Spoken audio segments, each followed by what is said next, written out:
you're wondering why we've got a truck in with the tractors, we've got the Unimog there. Is that a truck or is it a tractor? Well, have a look at the back of it, and it's got a 3-point linkage on it.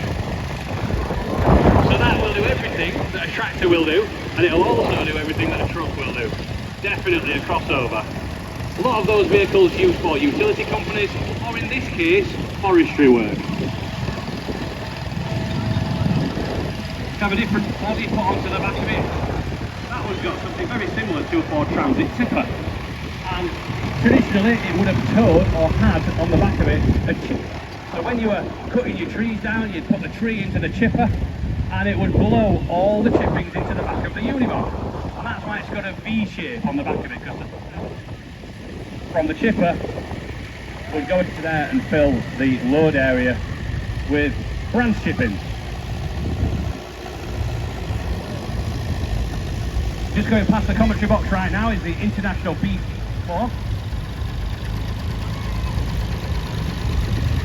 Once again, an American company, however, came into the UK, had lots of factories all up and down the UK, some in Bradford, some in Doncaster, and I believe, I'm going to guess, that that is a Bradford tractor, so more than likely a good old Yorkshire tractor there. And they were built to compete with the likes of the Fergie 35, the 135, a good all-round tractor, capable of doing about 13-14 miles an hour on the road, and extremely economical as well. Those Internationals still being used out in the likes of the second and third world countries. Most parts, or the majority of the parts, are still readily available.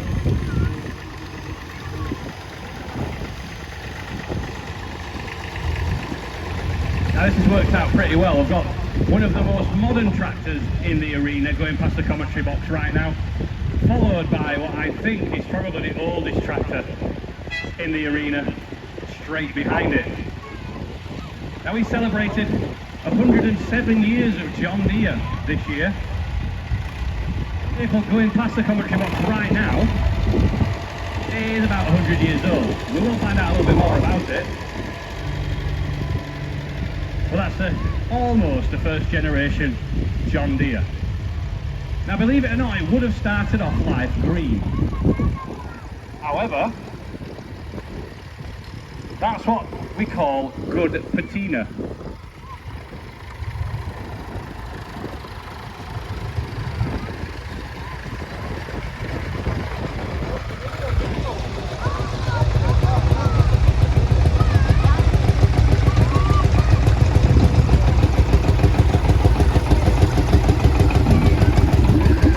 The orange tractor just about to go past the commentary box is a field marshal, made not so far away from here, Gainsborough, Yorkshire. Single cylinder diesel engine, about 3.5 litres on one cylinder. Just listen to that as it fires away. So they're the sort of tractor that you can start using a blank shock with a good cartridge. I will talk about that in a bit.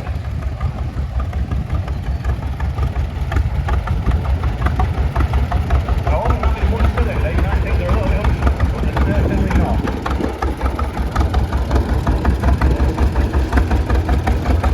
The vehicle equally as powerful, just pulling up at the side of it. That is 4 cylinders, is the Fortum Major. Briefly going to enter the world of horticulture now. We do a horticultural tractor. And despite this little vehicle looking very much like a John Deere, it's not. They're going to get parked up. All three of those tractors from America. We've got a lot to be thankful for the Americans when it comes to agriculture.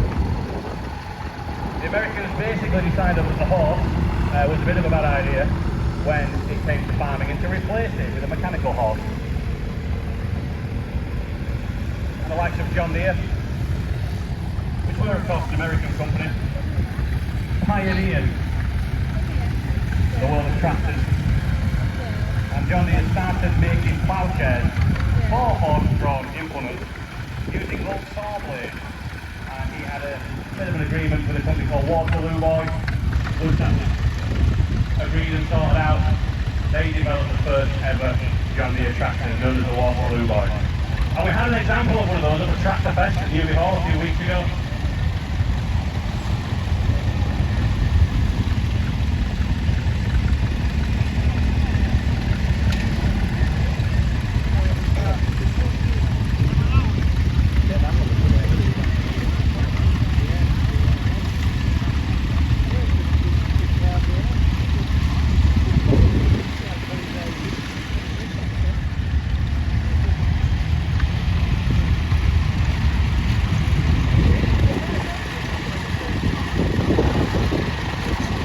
got the iconic little grey Ferguson just going past us now, with what we call the Wally trolley on it. And that's going to be doing the road run a little bit later on, but it's also advertising a fair that's coming up in, well, shall we say, a few weeks' time. That's up at Willow Fields campsite at Hackney, known as Hackney Beach, where they're going to be having a little bit of a steam up, a steam fair with tractors, and of course that road train running. The car park is a short distance from the showground, so you will get the opportunity to ride those road trains, as there will be numerous different tractors going from the car park to the showground. That's at Willow Fields campsite on the, what are we on there? The 25th to the 26th of July. So we've got a second Marshall just entering the arena, going past the commentary box. Have a listen to that as it goes. Got a fantastic engine note to it. A little Fortune Dexter. Right in front of me now. The little brother to the Fortune Mid. Now we are going to be doing a drive-through with our tractors. We have a fairly limited range on the microphone today due to the wind physically blowing in the direction. So I can't go too far out into the arena. So we're going to get the tractors to come to us. I'm going to stand over sort of by the ice cream van. And then the tractors are going to come to me and we're going to find out a little bit more about them.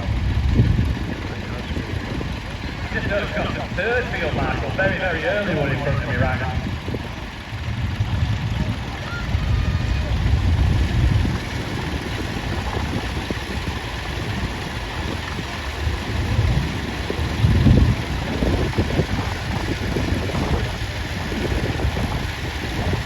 What a brilliant set of tractors we've got. A few foreign ones, but mainly built right here in the UK. Back in the day, we had such an amazing tractor manufacturing industry. There was no need to fetch them in from foreign clients. It's only fairly recently, sort of the 70s onwards, that we started getting into the foreign tractors.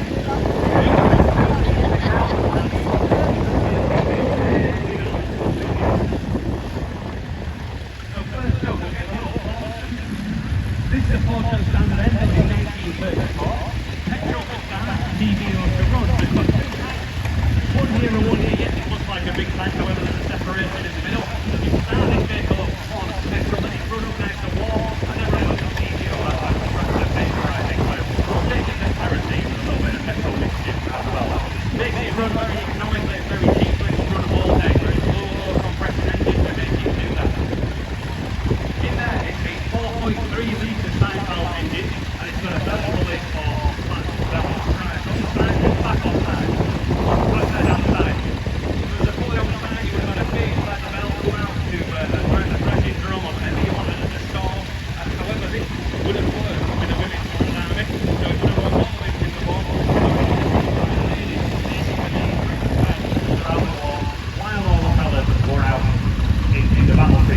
great to see this little tractor here. Thank you for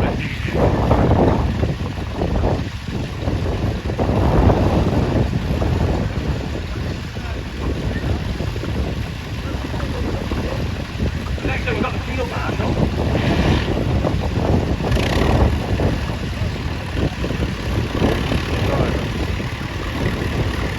As you can see, this tractor sat there bobbing up and down. Not very functional to sit on when the ticket over. Hence why the driver has got off it.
That would have been a hand start. Basically just turn a key and away you go.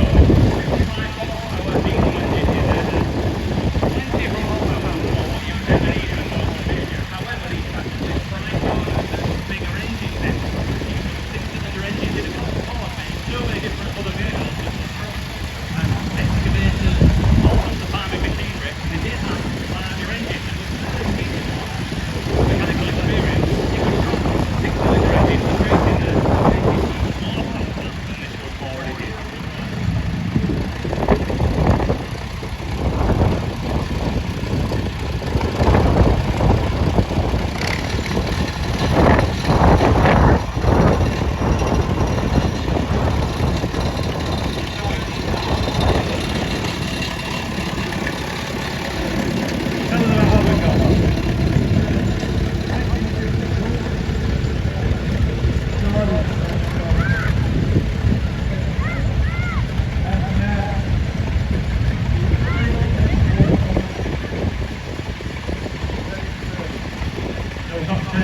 We've had one of the very last, and this is one of the very first, so I've got some pretty special stuff here at Sheffield this year. Green, yellow,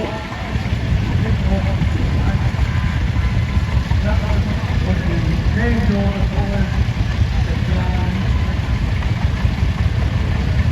Right, so, thank you from America. Did you take them in yourself? You get one of these here, look at so, wouldn't you? Great to see, thank you.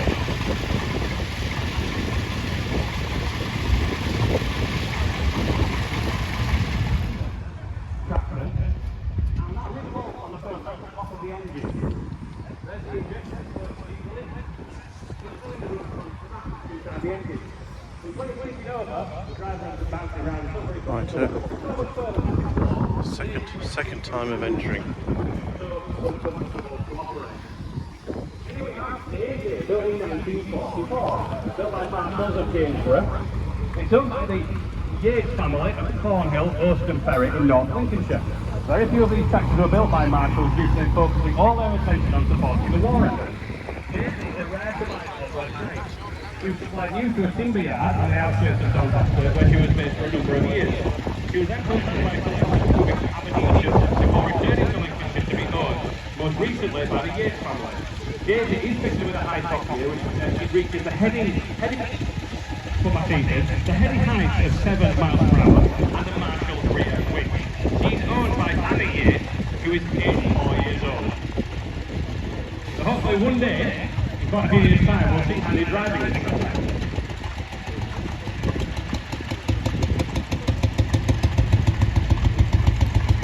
So we've seen a couple of little Drake Fergusons.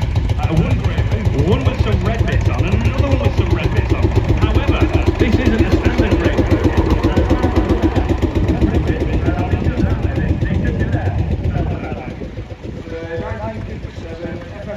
An orchard tractor built in planning by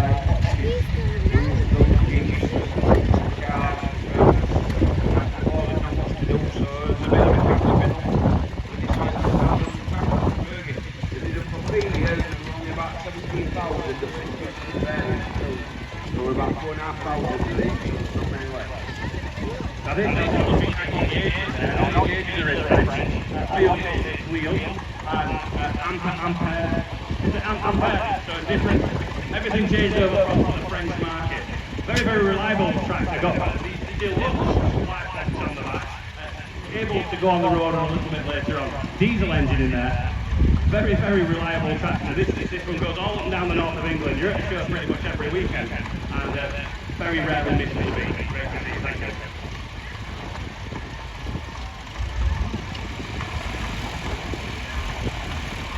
Next up we've got a Zeta, or is it a Zeta? The driver says it's a Zeta. Tell us about what we've got.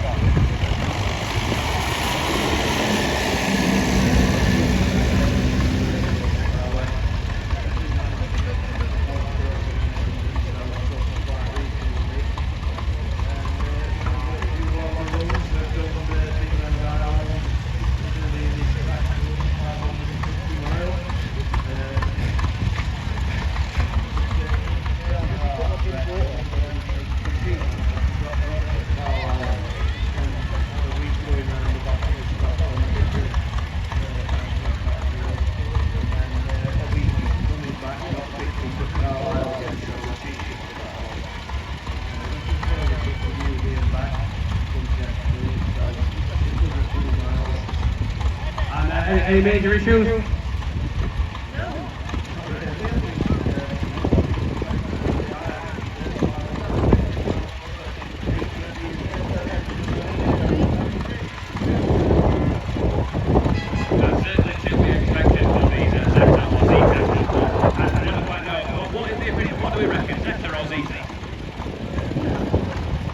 Now the passenger, the lady passenger here is saying Zeta, and the driver is saying Zeta.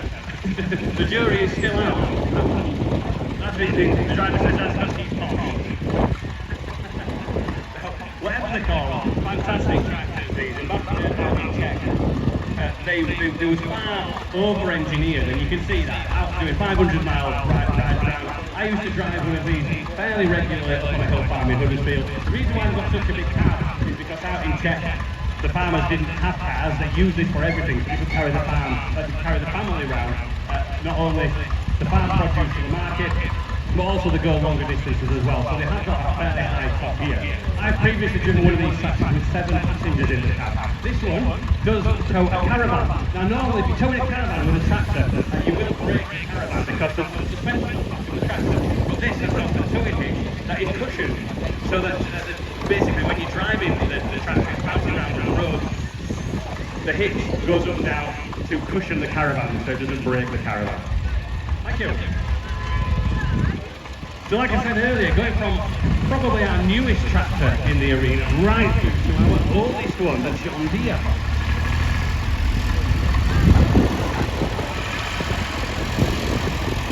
So I've got Nick at the helm. And the early John Deere petrol engineer.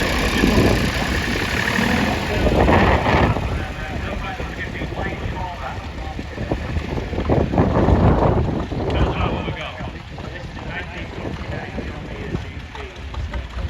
1929, I'll start building John Deere's almost turned up the century with it was ploughshares that he started making. Then he went to the Waterloo Boy. How many tractors up is this from the Waterloo Boy? So 3 models up from the very, very first John Deere. Nowadays you find a John Deere and the great towering thing.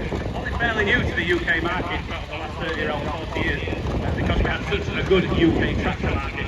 However, John Deere fetched in, or they bought a factory in Germany, managed to sell tractors in Germany and then branch out towards the UK market. And that is basically the backbone. John Deere is the backbone of modern UK farming. This is how it all started. How do you start one of these? You haven't just got a key, you don't just walk up to it and turn the key.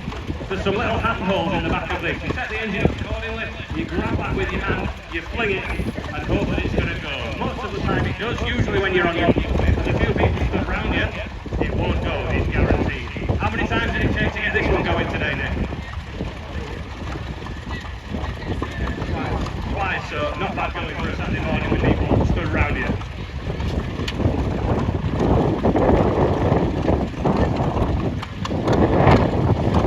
If you look really closely, you can see the John Deere green underneath it. Thanks, I've got the ball.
driving them about on the road or in tight spaces.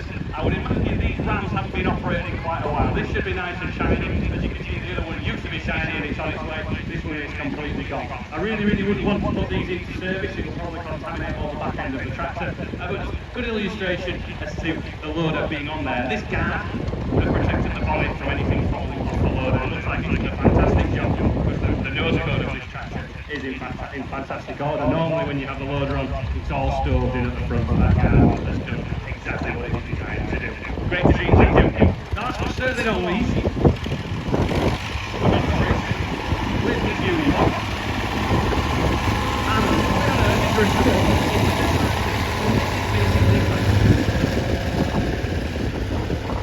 it's actually quite a complicated affair. Oh, you've done it already. We always say this has got loads of gears in it, and he's in first gear there. Oh, now it's in first gear. So I think it's about 32 gears in there, and that is first gear. Why you would ever need a gear so low, I'm not quite sure. If you were to put it in top gear, it would do about 55 miles an hour. So got a fair range in speeds. But that was pretty much on its limit at about 2,000 revs there, and you saw how fast it was going. Let's see if you want to have a talk with us.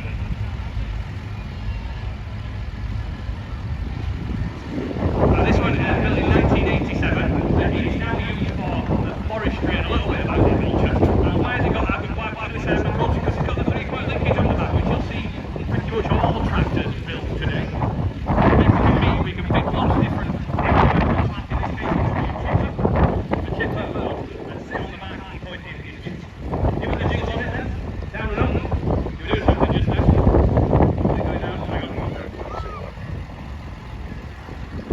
It's okay, it doesn't matter. I just thought you were going to give it.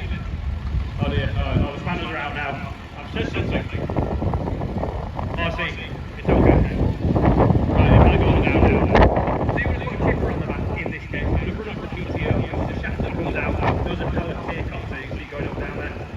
So if you wanted, you could put a plough on there, and you could plough a field with this vehicle. And it would do equally as well as a standard tractor. Only problem is, where the wheels are set could cause a few issues. However, you could plough a field with this tractor if you wish. This one, like I went back to saying, would have a chipper on it, mounted on the linkage, using the PTO, the power takeoff, and the chute would go straight into the back of the vehicle and fill the back with chippings.